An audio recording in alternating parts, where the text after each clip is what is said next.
Guys এখানে দেখেন সবাই ছবি তুলতেছে আর আমি এখন কোথায় উঠবো দেখে আপনাদেরকে। এই যে দেখুন আমরা এমনি এখন এই বিশাল পাহাড়ের উপরে উঠতেছি।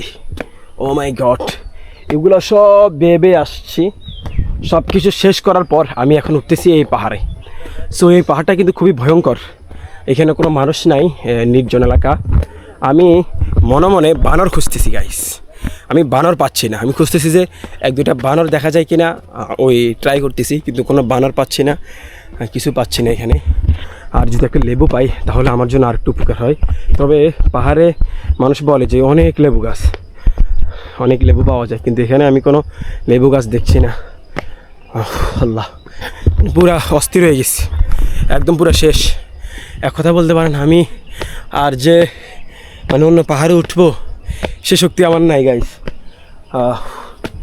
আল্লাহ আল্লাহ, এখানে কিন্তু ভয়ও লাগে যেহেতু কোনো মানুষ নাই।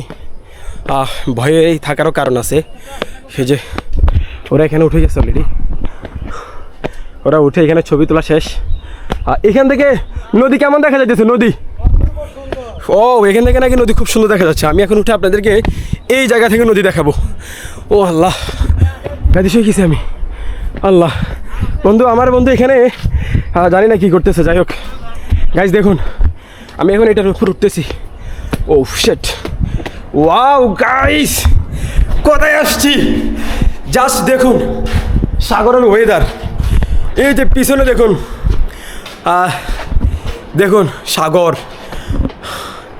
এমনিও মানে আর যে হাঁটবো সেই ইয়া নাই, সবাই অস্থির হয়ে গেছে। পাহাড়ে উঠার স্বাদ, পাহাড়ে উঠা মানে টাকা দিয়ে কষ্ট কিনা ভাই, 2 পা পুরো লুজ হয়ে গেছে। আল্লাহ আল্লাহ।